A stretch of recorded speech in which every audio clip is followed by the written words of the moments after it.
또 영적인 문제가, 영적 싸움이 또 나왔어요.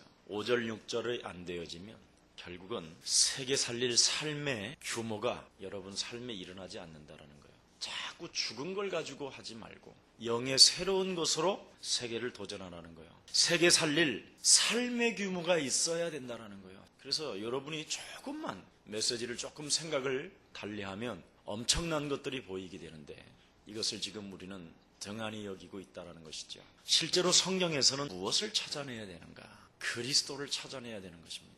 처음과 나중이요, 알파와 오메가 되신 그 그리스도, 새로운 영을 우리에게 부어주신 그리스도를 찾아내야 돼요. 그 그리스도를 찾아내서 무엇을 하라는 거냐? 나의 것으로 적용해가지고 맛을 보고 전달을 하라는 거예요. 이게 성경이에요. 그렇지 아니하면 여러분 삶이 자꾸 재앙이 온다라는 거예요. 저주에서 못 빠져나온다라는 것이죠. 그래서 이 시대는 정신병이 급증하는 거예요. 전 세계가, 나라마다 아주 심각한 정신병동이 지금 급증하게 지금 건설되어져 가고 있죠. 이제는 수용 능력이 없어서 그냥 길거리에 다 내버려 둬버려요. 가진 사람이나 그것도 수용소에 들어가지 돈이 없으면 아예 받아주지도 않아요. 그만큼 지금 정신병이 급증하고 있어요. 한마디로 말하면 그리스도를 여러분이 발견해서 그 그리스도를 여러분이 것으로 만들지 않고 그 그리스도를 적용하고 맛을 보지 아니하고 그냥 있으면 여러분은 전달할 수가 없는 것이죠. 그런데 전달하는 사람은 하나님께서 창세전에 이미 예배해 놓은 자라 이야기하는 것입니다. 그러면 전달하는 사람들에게는 하나님께서 영적인 힘을 공급할 것이다. 이게 성령 충만이죠. 할머니가 돼도 괜찮고 지극히 어린아이도 괜찮고 이제는 실제로 주일학교 선생님들이 메시지가 있는지 없는지를 엄밀히 좀 봐야 될 것 같고요. 단계별로 다 이제는 전도학교가 세워지면 함께 같이 이제 움직여 보려고 해요. 실제로 각 여전도회면 그 회장이 어떤 메시지를 가지고 있고 어떻게 말씀을 먹고 있는가, 이런 것도 좀 구체적으로 우리가 움직여줘야 될 것 같고, 여러분이 그리스도를 체험하고 그리스도를 전달하지 못하면 영적인 힘이 절대 없고 공급받지 못하게 되어 있습니다. 반드시 하나님의 성령은 전달할 사람에게 역사하는 거예요. 절대 이 얼굴이 예쁘다고 오는 게 아니에요. 마음이 고와서 오는 것도 아니고요. 착한 행실로 인해서 영적인 힘을 공급받는 것이 아니라니까요. 그리스도를 체험하고 그리스도를 전달하고자 하는 사람에게 하나님의 성령이 임해요. 그걸 영적인 공급이라고 이야기하죠. 영적인 힘을 공급받는 거예요. 그래서 오직 여호와를 앙망하는 자는 새 힘을 얻을 것이다. 시몬이라는 사람과 안나라는 사람이 환경이 그렇게 열악했음에도 불구하고 오직 메시아 사상에 앙망하고 있으니까 하나님의 성령이 그들을 통해서 움직이시기 시작하는데, 하나님의 성령이 그들에게 임하니까 드디어 전달이 시작되잖아요. 이게 굉장히 중요한 거예요. 그리스도를 맛본 베드로에게 전달하고자 할 때 하나님의 성령이 그 입을 여사 구약에 있는 모든 성경을 그리스도로 발견해서 설명을 하게 되지요. 이게 비밀이에요. 그래서 여러분이 한 사람 한 사람 되어줘야 그걸 거듭남이라고 이야기해요. 그래서 로마서 16장 주역제자반을 하는 것입니다. 실제로 한 사람이 3명 이상을 양육을 안 하면 졸업을 안 시켜주는 거예요. 로마서 16장 주역제자반은 어떤 사람인지 아세요? 한마디로 말하면 동역자요, 사랑받는 자요, 수고하는 자요, 친족이요, 영원한 하나님의 나라를 놓고 한 시대에 하나님의 나라를 확장할 제자들이 모였는데, 하나님 앞에 서서 내가 3명 이상을 전도 못했고 양육을 안 했고 제자를 지금 못 세웠다면 다시 시작해요. 목사님 뭔가 지금 좀 기분 나쁜 일이 있는 거, 이게 아니에요. 여러분의 미래를 보장받을 수 있도록 나는 도와줘야 되는 거예요. 진짜 목사가 맞으면 그래야지요. 여러분 비유 맞추다가 여러분 하나님 나라에 떨어질 일이 있어요? 그때 김석원 목사 이놈아, 이때 아무 대답도 없어요. 그런 건 이미 끝난다니까. 절대 아무리 감을 질러도요, 물 한 방울 찍어줄 수가 없다니까. 나는 여러분을 보면 너무 안타깝겠지요. 왔어야 되는데 이렇게 해야 나만 영원한 후회라는 건 가슴 아픈 일이지. 뜨거운 불문불에서 그러고 있으면 얼마나 내가 괴롭겠어. 그래서 터닝 포인트 해야 돼요. 진짜 이거 안 하면, 예수 믿으면 뭔가 하면 될 것 같은데 절대 아닙니다. 하나님은 여러분에게 그리스도를 발견해서 그리스도를 전달하고자 하는 가슴이 오면 하나님은 놀랍게 하나님의 영적인 힘을 공급하신다니까.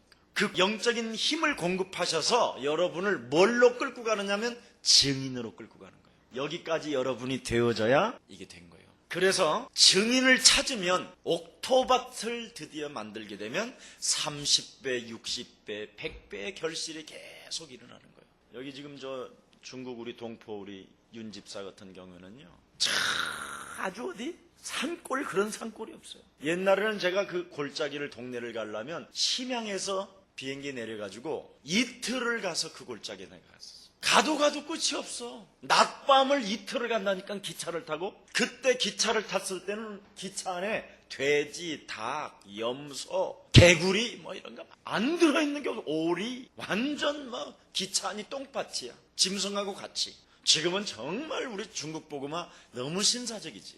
처음에는요, 역전에 딱 내리면 화장실이 없어. 그냥 궁디긴 까고 내려야 돼. 그것도 여러분이 이쪽에 있잖아. 이렇게 나를 바라보잖아. 그러면 나는 이쪽에서 이게 없어 이게. 그래서 그냥 궁둥이 까고 내려야 돼 이렇게. 야, 신기하더만. 남녀 화장실이 없어. 똑같이 들어가. 옆에 담이 그냥 없어. 그냥 판자만 쭉 얹어져 있어. 그래갖고 남녀가 서로 바라보고 웃고 그래. 야, 그게 중국이었어요. 초창기에 내가 갔었을 때. 실제로 여러분, 그런 열악한 환경 속에서도 나는 증인이 되겠다라는 그런 힘이 있는 사람을 제자라고 그러고 옥토라고 그러는 거예요. 우리는 그것 때문에 밥을 먹고, 그것 때문에 잠을 자고, 그것 때문에 공부하고, 그것 때문에 성공하고, 그게 제자예요. 그래서 내가 예술인이 된다. 내가 그것 때문에 예술인이 최고가 되고자 하는 거예요. 그때 하나님은 성령으로 그 사람에게 역사에서 경쟁자 없는 축복을 받게 만들어버리는 거예요. 이걸 지금 모르는 거예요. 여러분, 심지어 영화배우도 진짜 멋있는 주역이 되려면 어떻게 되느냐? 귀신을 받아야 돼요. 그래야 어떤 사람도 따라오지를 못하는 거예요. 리차드 기 같은 사람 봐요. 완전 충만하잖아요. 종교의 영이. 여러분들도 실제로 이 비밀을 가지고 여러분이 하나님의 힘을 받게 되면 그 얼굴에서 독특한 수많은 것들이 하나님이 역사해버리면 나오는 거예요. 이걸 지금 사람들은 모르고 있는 거예요. 여러분을 통해서 성공의 자리 속에서 황금의 어장에 참된 제자를 찾아내라고 말씀하시는 거예요. 그래야 세계를 보는 것이죠. 이게 세계복음화의 기초입니다. 그래서 로마서 16장 주역 제자반은 진짜 정신 차려야 돼요. 내가 제자가 될 것이라는 결단이 안 되면 아무 의미가 없어요. 그래서 로마서 16장 주역 제자반들은 항상 하루에 3번씩 5분씩만 정시기도를 하게 되면 하나님의 계획을 알게 돼요. 제가 그랬지요. 진짜 여러분이 정시기도를 결정하게 되면 어둠이 밀려온다고. 어둠을 볼 수 있는 느낌이 이런 것들이 다 보여요. 이제는 드디어. 사단의 통로가 여기였구나. 이거 막으면 돼요. 기도를 안 하는 사람은 24시간 사단한테 얻어맞는데도 모르는 거예요. 한꺼번에 얻어맞는 게 아니라 아주 조금씩 여러분을 갉아먹기 때문에. 근데 하루에 여러분이 3번씩 정시기도만 진짜 한다면 어디가 내가 지금 갉아먹히고 있는지를 알게 돼요. 기도를 아예 안 하는 사람은 몰라. 어디를 내가 지금 갉아먹히는지를 몰라. 보이지가 않아요. 왜냐하면 영적인 존재라. 그래서 기도를 하는 사람은 틀림없이 사단의 정체를 알게 돼요. 그래서 하나님의 계획을 붙잡게 되는 것이죠. 그게 정시기도예요. 그래서 하나님의 계획을 알게 된 사람은 무시로 성령 안에서 도전하게 돼요. 참 신기하다니까요. 이건 문제 속에 극한 어떤 어려운 환경 속에서도 자꾸 창조적인 도전이 나와요. 무엇이든지 회복시키는 힘이 생기는 거예요. 그걸 무시기도라고 그래요. 그래서 자꾸 무시기도를 통해서 도전하는 거예요. 그래서 실제로 제자는 문제 오면 행복해져요. 평안하면 더 기도 속으로. 그러면 드디어 여러분이 무시 속에서 자꾸 창조적인 도전이 시작되어지면 유일성이 시작됩니다. 이 맛을 여러분 로마서 16장 주역제자반이 느끼기를 축복합니다. 이 유일성을 맛보고 이제 진짜 세계로 떠도되고 어떤 교회를 가도 어떤 합숙 장소를 가든지 누구하고 팀 사역을 하든지 진짜 이제 유일성이 돼버리면 모든 게 여러분 삶 자체가 현장이에요. 현장. 창세기 3장의 현장. 유일성이 빛이 돼버리니까 어둠을 다 살려내는 것이죠. 그래서 여러분이 가지고 있는 전문성이 전부 다 빛으로 어둠을 살려내는 거예요. 다. 이걸 유일성의 축복이라고 그래요. 이게 안 되어지면 누가 사람을 만나도 나를 시비하는 것 같고 사람을 만나면 내가 상처를 받고 사람의 말을 들으면 기분이 나쁘고 오해를 자꾸 하고 이렇게 되는 거예요. 그리고 늘 쟁쟁거리는 거예요. 당연한 거예요, 그건. 유일성이 안 되기 때문에. 그래서 오늘 본문에도 보니까 뭐라고 그랬습니까? 당신은 육신에 속한 사람이 아니고 영의 새로운 것에 속한 사람이라. 정말 하나님이 살아계시면 나와 함께 하실 것 아닌가? 그죠? 그래서 제자의 제자의 정신은 다른 거 아닙니다. 자신의 정체성이 빨리 확립돼야 돼요. 그래서 오늘부터 자신의 정체성 7가지를 가지고요. 한번 파도를 타봐요. 바람을 타고 7가지를 숨결로 한번 느껴봐요. 나는 하나님의 자녀다. 이런 사람은 창세기 3장의 반응을 보이는 것이 아니라 창세기 3장 15절로 다스리는 거예요. 그래서 허황된 소망을 갖는 것이 아니라 막연히 신앙생활을 하는 것이 아니라 밟고 하는 거예요. 얼마나 사람이 멋있는지요. 진짜 여러분이 멋있는 사람이 돼요. 그래서 타인의 모델이 되는 거예요. 이야, 멋있다. 누구든지 도울 수 있고 누구든지 수용하는 능력이 있는 것이지요. 그래서 우리 예수님은 요한복음 15장 13절 14절에 보니까 너희는 나의 친구라 이렇게 표현해요. 누구한테 친구라고 그러는지 아세요? 죄인들에게. 심지어 자기를 배신한 가룟 유다에게까지 친구예요. 네가 행하고자 하는 일을 지금 행하라. 알면서 만일 여러분이 저건 사기꾼이야 저 새끼. 나 사기치러 왔어. 알면서 행해보라고 그래요. 그럼 알아야 될 거 아니에요. 진짜 신분의 7가지를 여러분이 딱 갖게 되고요. 정시와 무시와 유일성을 딱 되어지면 여러분 정체성이 굉장히 강력하게 확립이 되어져요. 절대 사실은 당할 이유도 없고 당해도 괜찮아요. 그래서 타인의 모델이 되는 거예요. 그래서 성경은 타인의 모델이 되기 위해서 뭐라고 그랬습니까? 너의 미랄이 땅에 떨어져 죽어야 된다. 그래야 새싹이 나는 것이다. 이렇게 이야기하는 겁니다. 이게 기독교의 바른 정신이에요. 창세기 3장을 알고 있으면 진짜 세상은 너무나 바보로 보인다니까. 그래서 타인의 모델이 되는 사람은 세상에서 빛이기 때문에 항상 하나님의 인도를 받게 되는 것이죠. 그래서 로마서 16장은 앞으로 이제 성경의 한 장 한 장을 정말 핵심 포인트만 전도 관점과 기도 관점과 또 복음 관점으로 이 세 단락으로만 여러분이 눈이 열렸다면 사실은 끝나는 거예요. 그래서 이 부분을 좀 여러분과 함께 꾸준히 나가보려고 하는 겁니다. 그러다 보면 하나님께서 인도 속에 있기 때문에 이제 메시지가 나의 것으로 다가오게 되지. 성령의 인도를 받는 사람은 하나님과 동행하니까 성경에 있는 말씀이 나의 것이 되는 것이죠.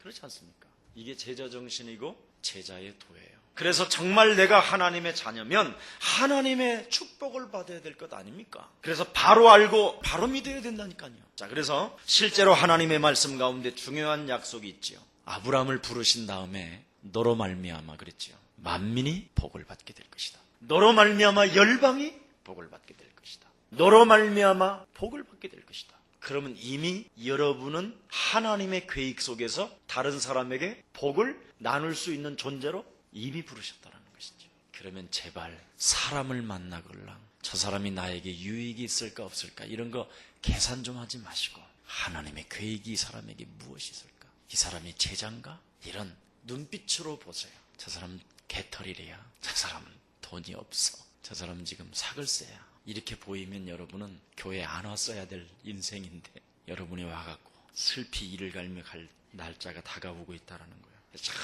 절대 우리 예수사랑교회 성도들만이라도 사람을 하나님의 형상으로 보면서 내가 저 사람의 모델이 돼야 되겠다. 하나님의 이런 가슴이 생겨지기를 예수님의 이름으로 축복합니다. 왜냐하면 천국 배경을 가지고 있잖아요. 복의 근원은 열방이 너로 인하여 복을 받게 될 것이라는 말은 이미 우리를 통해서 하나님 나라의 배경을 이제는 움직여 가시겠다라는 거예요.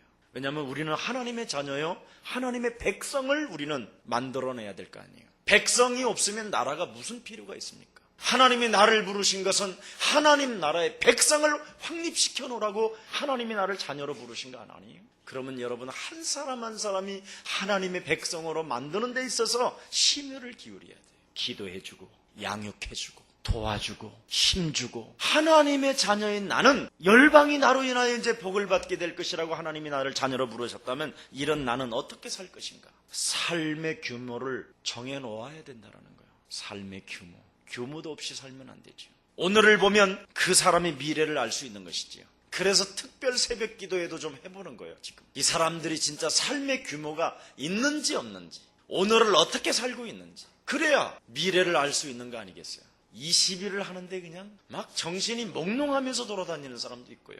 아직도 잠이 안 깨서 막 돌아다니는 사람도 있고. 나도 혼났어요. 삶의 규모를 정해놓고 살아야 되기 때문에. 그래서 지금 현재의 삶의 규모가 미래의 성공을 좌우하고 있기 때문에 그래요. 어떤 사람은요 막 새벽 기도를 마치자마자 막 빠져나가기 바쁘게 막 움직이는 사람도 있고 다 여러 가지입니다. 어떤 사람은 죽어도 내 얼굴을 보여주지 아니하리라고 모자를 막 뒤집었어요. 참, 그래서 내가 속으로 그랬습니다. 지독하게 속에 거 안 나오겠구나. 그 뭐 벗어버리면 어때요? 우리가 하나님 앞에서 벌거벗은 것처럼 살면 될 텐데 참 저 사람은 힘들겠구나 이런 생각이 다 보입니다. 내가 새벽 기도회를 하다 보니까 삶의 규모를 좌우하는 유일한 방법이 뭐냐? 기도예요. 기도가 연결이 안 되어지면 삶의 규모는 절대 멋있는 걸로 오지 않아요. 기도는 곧 호흡이에요. 기도가 없다라는 말은 호흡이 끊어진 거하고 똑같아요. 그래서 신앙생활에서 가장 중요한 게 기도입니다. 기도보다 또 더 중요한 게 있다면 이건 뭐 뗄래야 뗄 수 없는 거지만 그게 말씀이에요. 얼마만큼 기도를 말씀으로 연결시키느냐. 이 말씀을 얼마만큼 사람들에게 전달하려고 전도 메시지로 만들어내느냐. 이것이 되어져야 현장의 전도의 문이 열리고 인생의 문도 열리고 개인, 가정, 산업의 문이 다 열리게 되는 거예요. 이것이 안 되어진 사람은요 운동을 해도 재미가 없어요. 그래서 30분만 하면 혓바닥을 쭉 내놓고 개처럼 하다가 그만둬요. 헬스클럽 끌어놓고 한 3일은 열심히 다니고 또 일주일 쉬었다가 이틀 다니고 그리고 2주 쉬었다가 한 번 나갔는데 한 달치 끝난 거예요. 왜냐하면 아무것도 없어서 그래요. 빈 공간이라. 그래서 어디로 또 선택하느냐 이런 사람들은 주로 이제 앞에 뭔가 달렸든지 뭔가 음악을 꼽든지 그래야 돼요. 참 미치는 거죠. 그래서 오직 생각이 뭔가 잡혀 있는 거예요. 그 말을 안 할게요. 거기 더 깊이 들어가면 여러분 또 시험 되는 사람도 있으니까. 그래서 결국은 시간 관리도 못하는 거예요. 인생에.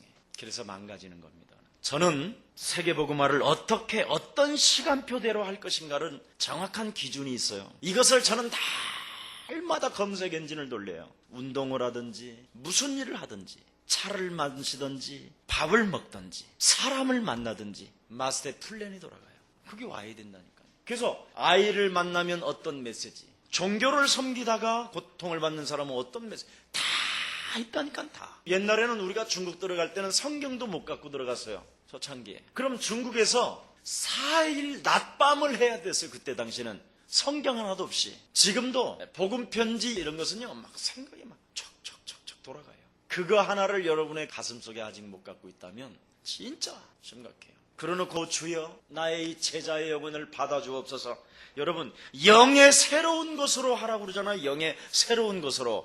그래야 솟아난다고. 갱신하라는 거요. 그래서 우리는 영의 새로운 사람으로 새롭게 태어났다라는 거예요. 6절 한번 읽어보세요. 이제는 우리가 얽매였던 것에 대하여 죽었으므로 율법에서 벗어났으니 그러므로 우리가 영의 새로운 것으로 섬길 것이요 의문의 묵은 것으로 아니할지니라. 여러분 굉장히 바울이 이 메시지를 하면서 안 좋은 비유를 썼다라는 말은 진짜 너희들 똥대가리다. 지금 이런 기분으로 비유를 쓴 거예요. 진짜 똥대가리다. 어쩌면 그렇게 머리가 나쁘냐. 왜 그렇게 영의 새로운 것, 그리스도로 말미암아 너는 새로운 것이다라는데도 그 말을 못 알아듣느냐. 이 말하면서 야 예를 들어서 사람이 죽으면 법이 필요 있냐? 세상 법이? 네가 세상에 살다가 세상 법이 너 죽어버리면 그 세상 법이 그래 죽은 묘자리까지 따라가냐? 이런 비유를 하나 썼고요. 야 여자가 시집을 갔다. 남자하고 살았다. 남자에게 순종하면서 애 낳아주면서 얻어맞아가면서 핍박받아가면서 농사지가면서 열심히 살았다는데 남자가 죽었다. 그런데 그 남자에게 아침에 눈을 뜨자마자 여보 식사하옵소서. 여보 한 대 때려주옵소서. 지금 이러냐? 다 해방받은 것이다. 다 끝난 것이다. 그리고 시집 갈 수도 있다. 남편이 죽었으면 시집도 가는 것이다. 이렇게 이야기한 거예요.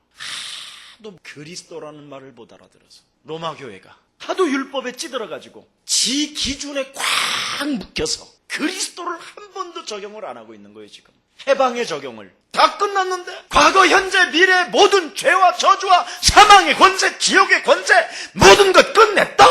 심지어 가난의 재앙까지. 이래도 지금 우리 여기에 앉아있는 사람 못 알아듣지요? 그런 사람 있으면 얼커니 내가 더 좀 쉬었다 와야 되겠다 하고 그때 와요. 그게 훨씬 더 나아. 그게 그리스도를 못 알아듣는 거예요. 그게 한마디로 말하면 구원받은 하나님의 자녀가 왜 멸망의 법에 얽매여 있느냐, 이 푼수야. 그리스도 잡으면 끝나는 것이다. 네 과거, 현재, 미래까지. 얼마만큼 미래까지 끝났느냐, 너로 말미암아 열방이 복을 받게 될 것이다. 그래서 우리는 불신자가 빠져있는 저주에서 완전 해방받았다라는 거예요. 그래서 그리스도 예수 안에 있는 자는 결코 정죄함이 없나니 그리스도 예수 안에 있는 생명의 성령의 법이 죄와 사망의 법에서 너희를 해방하였음이니라. 완전 끝났어요. 그래서 우리는 문제가 오면 굿하고 점치고 종교를 따라 우상숭배하고 이런 사람 되지 말라 이 말이에요. 효도하는 것처럼 생각하면서 제사하는 사람, 목사님들도 해요. 이게 제사라고 말하지 아니하고 무슨 예배? 아이고 참. 그래서 이방인들이 제사하는 것은 예배하는 것이라고 되어 있어요. 원래는 그리스도가 없는 과거 현재 완전 해방받은 자녀된 영의 신분으로 예배하지 아니하면 귀신에게 하는 것이라 그렇게 되어 있어요. 그래서 예배드리고 망하는 것이 그거예요. 여러분, 순리가 영리되면서 사람들에게 질병이 찾아온 거예요. 그걸 스트레스라고 그러지요. 그래서 정신병이 급증하는 거예요. 만물의 영장인 인간이 쥐한테 빌고 돌에게 빌고 나무에게 빌고 지가 깎아놓은 데다 빌고 그러니까 그러는 거예요. 얼마나 정신병이에요. 여러분은 하나님의 자녀가 제시없어서 믿습니다. 얼마나 이상해요. 다 주었다라는데도 딱 하나만 하라고 그러잖아. 성령 충만. 그럼 성령 충만 하나님의 힘이 오니까 어떻게 되겠어요? 잠잠할지어다, 일어날지어다, 솟아날지어다, 무릎을 꿇을지어다. 엄청 멋있잖아요. 여러분이 아직도 맨날 하이여 마마 싸나 이런 거나 우리 예수사랑교회만이라도 좀 최고의 멋있게 합시다. 아멘. 그래서 기존 신자들은 말이 예수 믿는 것이지 실제로 굉장히 헤매는 사람 많아요. 말만 예수 믿지 실제로 들어가 보면 예수 안 믿어요. 다. 이러니 목회자들도 계속 어려움이 오는 거예요. 교회 어려움 오지, 개인 어려움 오지, 가정 어려움 오지. 그러니까 자녀들이 지금 살아남겠어요. 여러분, 우리 교회는 전부 다 목사하려고 그러잖아. 목사님이 하도 누리니까 다 사모하려고 그러고. 맞잖아. 그게 맞는 거예요. 우리 교회는 직업의 1순위를 뽑으시오 그럼 다 목사라고 그럴 거야 아마. 안 그래? 그렇잖아. 그게 정상이에요. 그래서 아브라함 보세요. 완전한 축복을 받고도 의식주 문제에 시달리니까 코너에 몰리는 거. 하나님은 잘 때 여러분 자녀된 신분이 솟아나면 솟아날수록 그분의 자존심이 회복되기 때문에 그때 입을 크게 열라 내가 채워주리라 이 말이거든. 그런데 의식주 문제를 자꾸 걱정하고 있단 말이에요. 열방이 너로 인하여 복을 받게 될 것이라고 그러는데 그 메시지는 생각도 안 나. 나를 부르시고 십자가상에서 못 박혀 죽으시고 피 흘리시고 모든 문제를 이루셨다고 하는데도 여기에 대한 것은 감격이 없어. 여기에 대한 호흡이 없어. 여기에 대한 하나의 어떤 인격이 통하지 않아. 자기 문제 하나 해결하려고. 그러니 어떻게 세계를 보겠어요? 영의 새로운 것으로, 그리스도라는 그 새로운 것으로 내가 너는 새로운 피조물이 되어 땅끝까지 이르러 너는 내 증인이 되리라고 그러는데 맨날 전대만 차려고 그러고 있으니 어떻게 세계를 다니겠냐 이 말이에요. 하나님은 땅을 다 가지고 있으면서도 그래서 아직 안 주는 거예요. 그런데 로마서 16장 주역 제자반들은 정말 멋있는 제자가 솟아나기를 축복합니다. 여러분, 우리는 흑암 권세 아래 묶인 자가 절대 아닙니다. 속지만 않으면 여러분 승리하는 줄 믿습니다. 오늘 성경 분명히 돼 있어요. 6절에 너는 새롭게 태어났다. 그리스도로 말미암아. 아멘. 자, 그렇다면 5절에 우리가 육신에 있을 때에는 율법으로 말미암아 죄의 정욕이 우리 지체 중에 역사하여 우리로 사망을 위하여 열매를 맺게 하였더니 이것을 꺾어버리는 거예요. 그리스도라는 새 영을 가지고. 그리스도라는 말은 무기라고 그랬잖아요. 이 5절을 여러분이 짓밟고 일어나야 되는 거예요. 이것을 짓밟지 아니하면 이것이 따라다니는 거예요. 이게 여러분의 정욕이 따라다니는 거예요. 정욕이. 그래서 여러분은 그리스도를 발견하고도 한 번도 여러분이 전달할 생각이 마음만 있을 뿐이지 육신이 무거워서 못 가는 거예요. 그래서 영적인 힘을 공급받지 못하니까 증인으로 가는 것이 아니라 의식주 문제 하나에 얽매여 있는 거예요. 그래서 안 풀리는 거예요. 그래서 정식기도를 못하는 거예요. 육체의 정욕이 나를 묶고 있어서. 그래서 무시로 도전이 안 생기는 거예요. 그래서 유일성이 사라져버린 거예요. 그래서 어느 날 눈치 보고 왔다 갔다 하다가 어느 날 갑자기 사라져버리는 거예요. 그래서 전화번호도 옮기고 어느 날 소식도 없어지는 거예요. 그래서 어느 날 이제 한 5년, 10년 정도 보면 폐인이 돼 있는 거예요. 그래서 그걸 개독교인이라고 그러는 거예요. 그래서 힘이 없는 거예요. 우리 예수 사랑 가족, 그리스도의 새 것으로 시작하도록 하나님이 다 이루어놓으셨습니다. 이 축복을 여러분들이 받아 누리시기를 예수 그리스도 이름으로 축복합니다. 하나님 감사합니다. 하나님 우리 영혼 속에 참으로 영의 새로운 것으로 시작하는 자들 되게 하옵시고, 이제는 기도를 통해서 로마서 16장 주역 제자반으로 멋있는 인생을 살 수 있도록 축복해 주옵소서. 만왕의 왕 되신 주 예수 그리스도의 은혜와 하나님의 만극하신 사랑하심과 성령님의 감화감동 교통하심이 한 시대를 살릴 주의 백성들 머리머리 위에, 저들 가정과 산업과 교회 위에 이제로부터 영원토록 항상 함께 있을지어다.